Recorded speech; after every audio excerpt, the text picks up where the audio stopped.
All right. So, what we are going to watch here is obviously you can read. It's Serena Cates versus Taylor Dietering, 132-pound novice at the Walk City Invitational, May 25th, 2024. So, this is almost 2 years ago. Couple things I like about this fight. The first thing is it is the first time that we've introduced new elements into a fight of new things that we were learning. I had started to change the Lucky Punch boxing system around 20. It's been a slow sort of evolution and development. Around this time, things were kicking up into high gear, and I was really making sort of the changes of things that I was learning through through Coach Barry Robinson and A Million Styles Boxing, and we really started to implement that in our training. And we had spent maybe a year or so implementing things into training, and now we were starting to implement things into actual fights. And this is one of those first fights. What I love about this fight is there's so many subplots. There's the upsetting part is at the end where the other team had thought that they won the fight. Rightly so, I understand. Taylor is very good. You'll see she's got great swagger. She looks like a fighter. She's got great movement. Couple bad habits. You'll see a rhythm step. The thing of what was happening, we'll see if it translates sort of on video, is Taylor's punches weren't landing.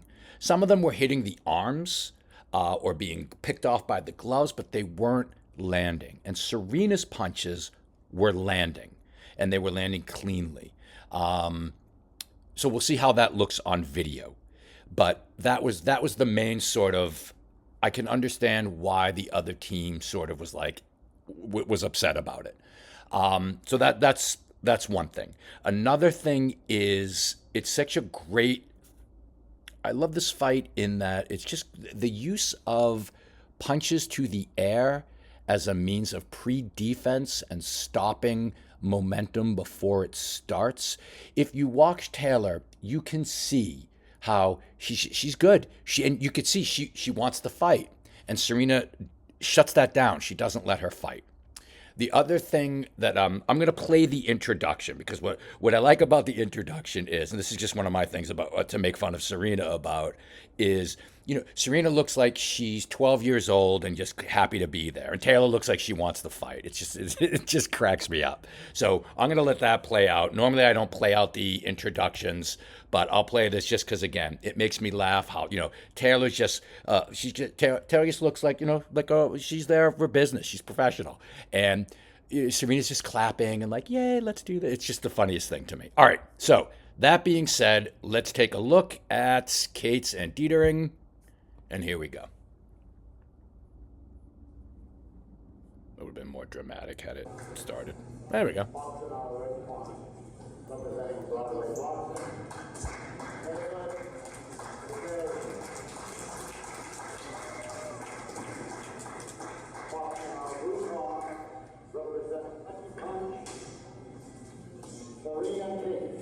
So, anyway, to me, that's just wicked funny. I just find that really funny.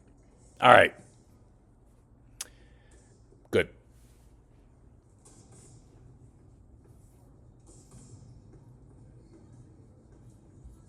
By the way, I love right before the fight. I love in the corner when the boxers are bouncing.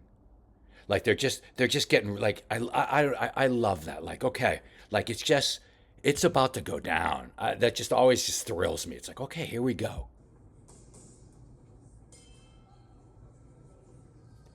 All right, and I know I've already stopped it because I know I'm annoying. I love Serena doesn't rush out to the 50-50. She takes a couple steps and then cuts an angle. So let's just watch that again. I just like that angle cut. I'm not a fan of running into the 50-50 and starting the fight. It's okay, here I come. Nope, I'm going to go this way. And here I go. So now the fight takes place in a different spot. And already with the hold on.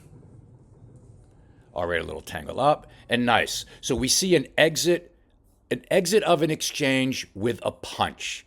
So if we watch what just happened, they clash in a 50-50. They're throwing some punches. As Serena exits, she doesn't just leave the exchange. She throws a punch. She leaves a calling card. She adds insurance to her exit.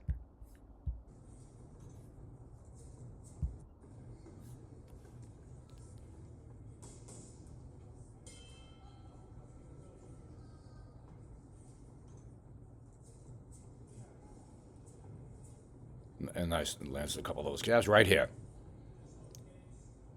We get into a tussle. And there, those jabs to the air. Let's watch that again. Right there. So she leaves the exchange with a punch. That's what I was looking for before at 104. All right, so 54. So as we're watching here, so around 104 is when that happens. So here we go. Right there. She leaves the exchange with a jab, and she scores. And right there, that double jab to the air, that sets the tone, that sets a theme.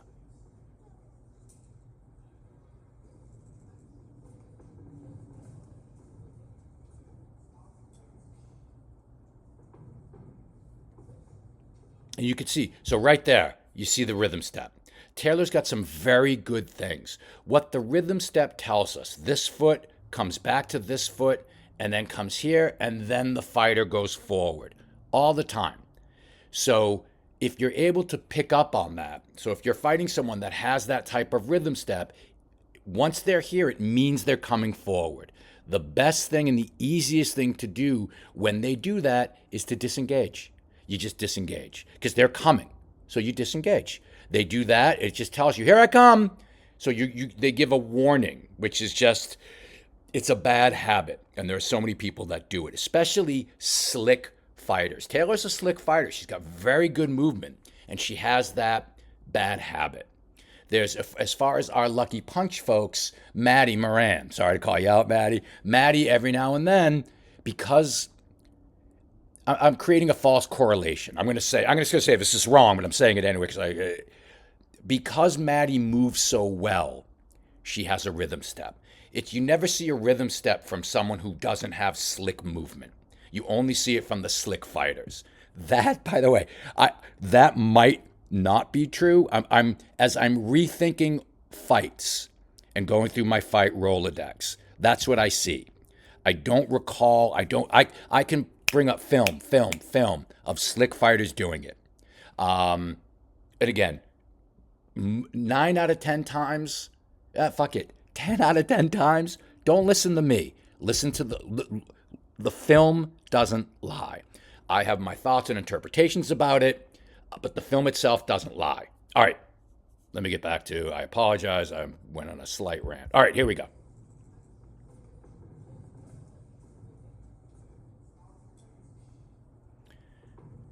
It's just nice, and I love that pace of play change.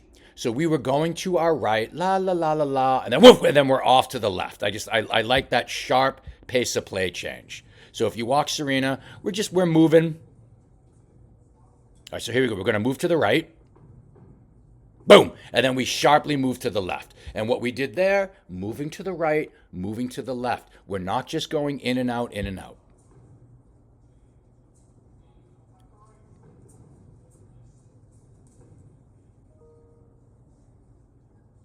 And again, nice jab to the air. Taylor's the type, she wants to come forward, wants to fight, and those little jabs to the air keep that work from happening.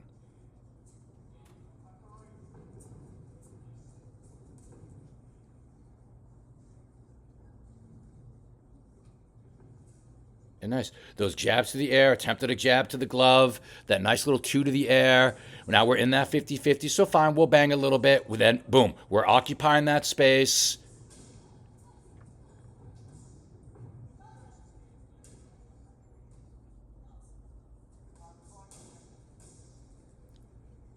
And again, Taylor's got a good idea here with that lead hand. The only problem for Taylor is that well, it's either Serena's taking the higher hand position or Taylor's allowing her to take the higher hand position. And higher hand usually wins in a hand battle like that. But Taylor's got the right idea, using that hand to occupy space. Right there. It's very good work by Taylor. Very good work. And you can see that rhythm step happening. Now she gives something away here.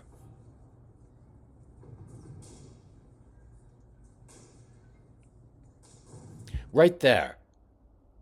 So let's say at the 2 minute mark. I wonder if I can. Yeah, let's see here. She gives something away here, and I'm thinking out loud. I'm trying to figure it out. So it's almost like, okay, those of you that know basketball, a pump fake. So you get the ball, you fake the shot, the defender jumps up to block the shot, but you never threw the shot. So they're like in the air, you're not. As they come down, then you go up, you take the shot. You can either draw the foul or you're just going to score over them. So it looks like Taylor's doing that. Like she's faking, she's trying to do a feint, but it's not, I don't want to say it's not good. It's not effective. And that's something, anyway, that's something I've noticed a lot with us too, that the feints need to be, we got to work better on our feints. We watch, go to YouTube and YouTube basketball pump fake, and then watch the pump fakes. Watch how the guard or the forward, whoever had, they do a pump fake and it's effective and it's just boom, and the defender is up in the air. And if you watch this, keep thinking of basketball for the moment. If you watch Taylor's pump fake, it was ineffective. She had the right idea, but it was ineffective in its execution. I just want to see it one more time. Now, conversely, Serena's double jab there, that double jab was never designed to hit Taylor. That double jab was to occupy space and not allow Taylor to come in, because Taylor wants to come in.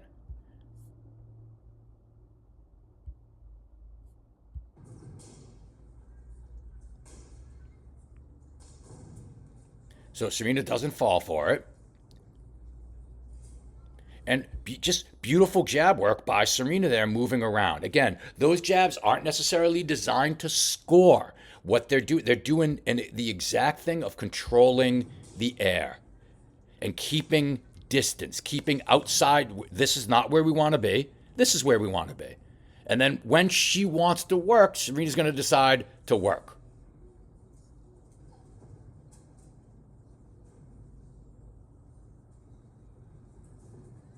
Nice little 1-2.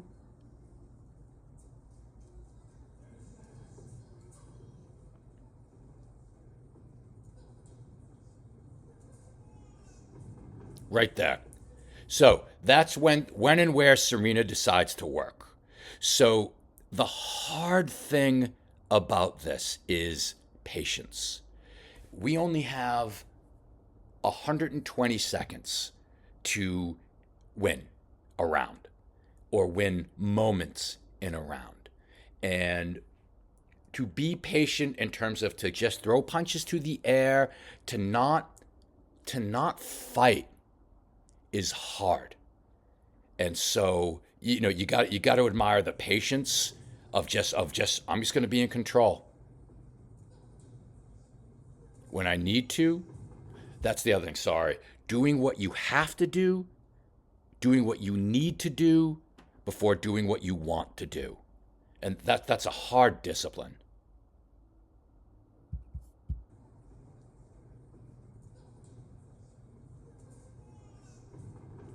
And then she decides to work, then she exits, pot shots, and some of those punches for Serena are landing. She takes a shot there,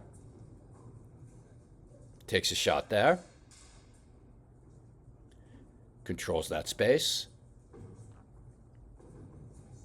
and lands 2 punches there, head and belly. Good round, just a very good round. So again, a lot of doing what you have to do, need to do before doing what you want to do. A lot of patience in not just fighting, not just standing toe to toe and fighting, which Taylor wants to do that and she's being denied that. And I think that can get very frustrating for the other fighter to not be allowed to fight. Um, you can also see if you I know I don't think I've shared this actual fight, but if you go back, Taylor's not landing a lot of punches, and Serena's landing the cleaner punches. And I'll try to call that out a little bit more. All right, excuse me. Next, let me just take a quick sip of mud water. This round's sponsored by mud water. Good stuff, that mud water. All right, let's watch the next round. Now, even body language in between, I just dig the, if you look at the body language, I love when boxers bounce, but I like, Serena's just standing ready to work. Occupy space. Taylor's coming in to fight, so she's coming in. So we got Serena's doing what in this instance, she has to throw a little bit.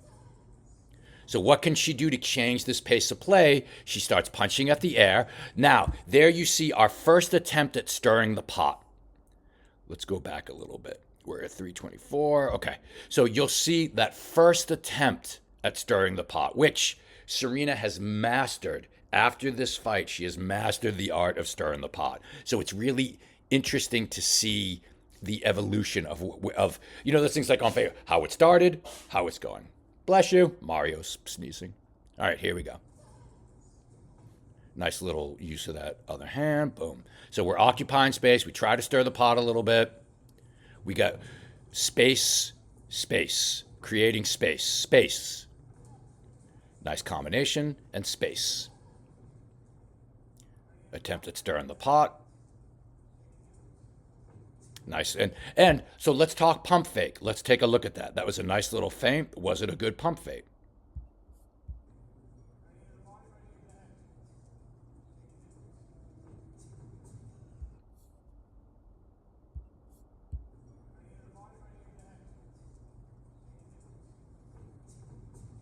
I like the speed of the hand on that pump fake, where I think we were a little too. I think that was sort of the pump fake that Taylor was trying in that last round. And I think in this, it would have been a little more effective, Serena, had you been closer. But I'm happy. But the distance was fine. The hand speed on that feint, that was a good pump feint. It was just distance wise made it unrealistic. But it was a good pump feint.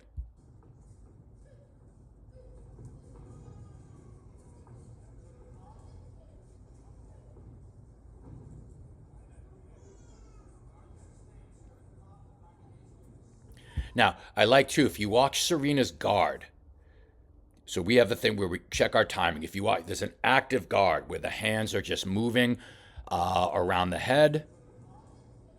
So we get clipped there. And right here, you can see the active guard, the hands are moving. We land that nice hook on the exit.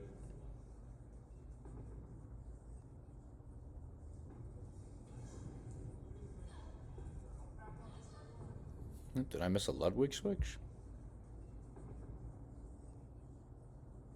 Boom, Ludwig switch. Let's see that again.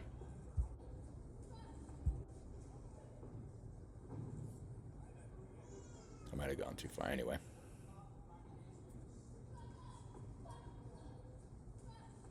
Okay, no, I'm good.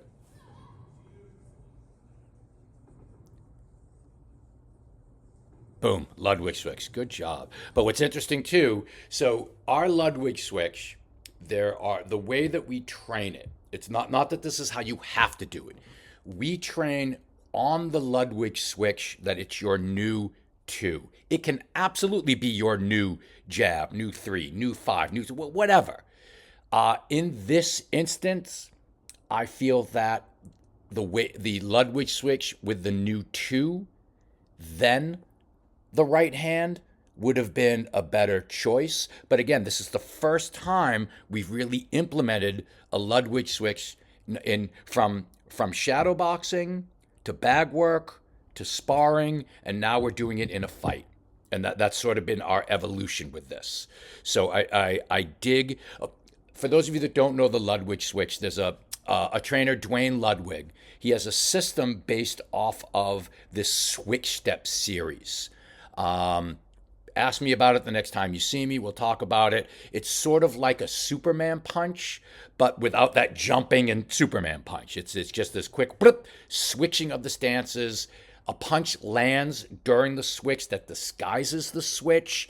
All of a sudden, you're in a new stance and you're able to get some sneaky work in. And then, as the other boxers sort of, there's confusion as to the angles that are now being taken and and how to sort of react. And you'll see, usually what could happen is after a Ludwig switch and some shots, there'll be a lapse in exchanges.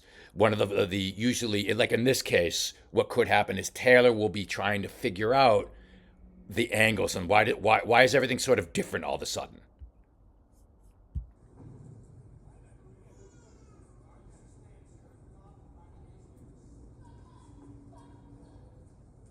So we're going to see that Ludwig switch coming up.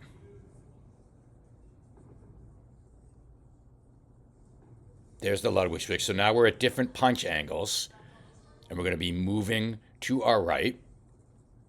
And then it's sort of, there'll be a lull trying to figure out what's with the new angles, what's going on here.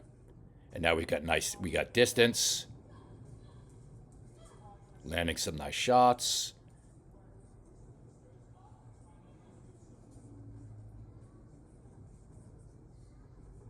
And then another Ludwig switch back to, very nice, Cage. Another Ludwig switch back to orthodox.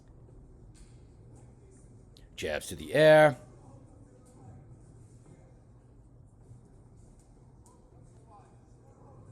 So again, like this is kind of an interesting exchange. So this is where it appears where Taylor's landing punches, but she's not landing punches, and Serena's actually landing punches. So I'm just gonna bloop, and we'll just watch a little. I love that little jab to the air.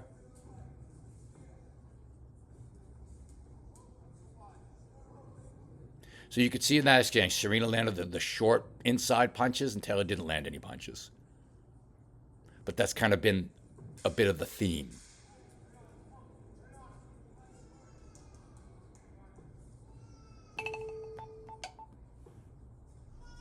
I like that little 1-2 at the end there. Let's go back a little bit.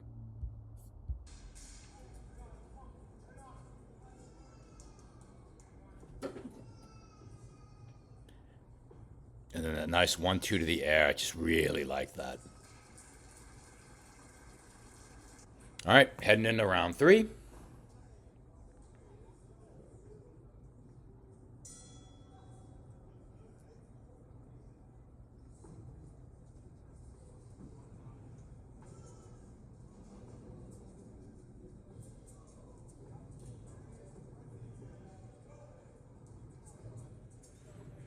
And you could see, again, in those exchanges, you could see, let's just go back 10 seconds. You could see, like,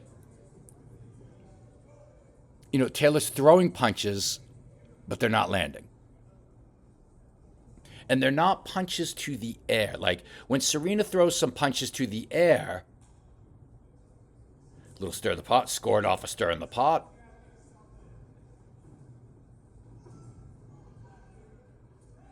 Good tie up. And what I like too about what just happened, so they sort of get into a little bit of a tie up. They break. Serena gets distance. She gets, forget distance, space. Let's talk space. I understand in the Venn diagram there's a big overlap between distance and space. In this instance here, she just gets space. So if we watch what happens, we're tied up. She could stop here. Most people would. They'd stop here. Let's go. Let's fight. Look at all that space. Tick, tock, tick tock. It's just we got 120 seconds. We'll eat up as much of it as we can. And I just I'm gonna one more time. I just love that. I just the space. We're a little locked up. Okay. Space. And space gives her time to see, think, decide, and do. And what happens here is Taylor comes forward because that's what Taylor does. That's nothing wrong with that. But Serena can see her coming.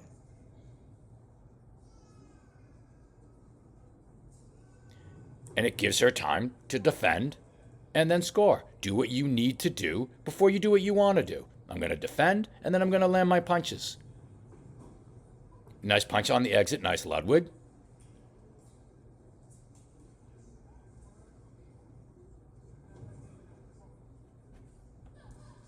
Nice cross.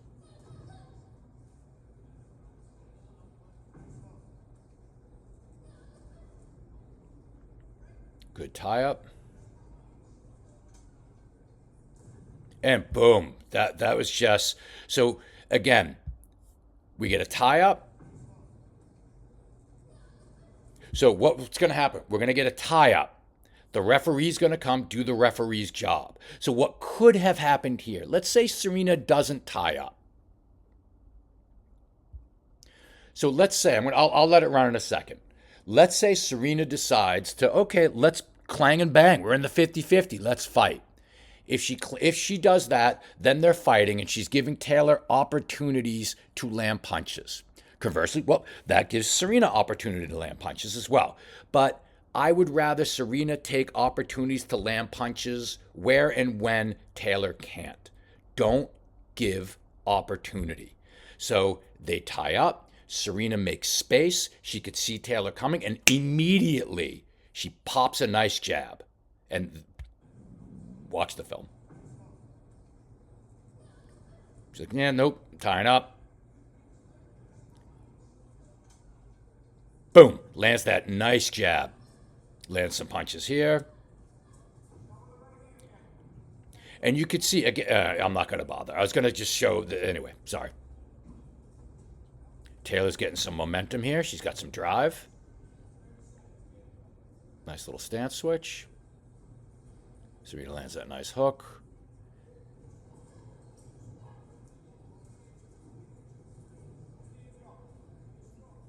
Gets caught there. Nice up jab. Boom, boom, boom. Lands some nice shots there.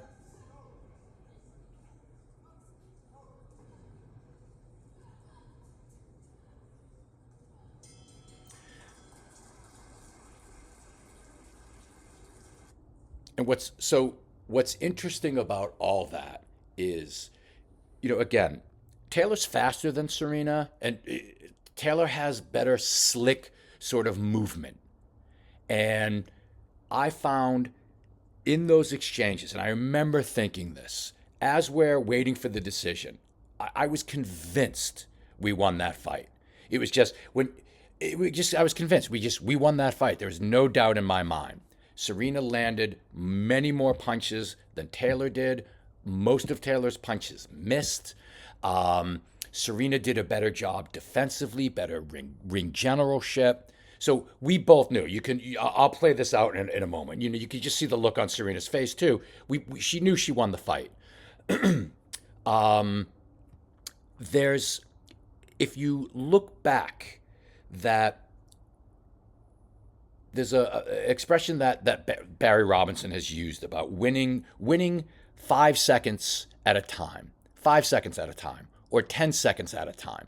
And as we break down, if you rewind this, and as you break down some of if you rewind and watch, you'll see how 5 seconds here, 7 seconds there, Serena's winning those exchanges. Anyway. So it was I think this fight too is a nice sort of story about that, about winning 5 seconds at a time, winning 7 seconds at a time, that those add up. And you can just see the look on her face.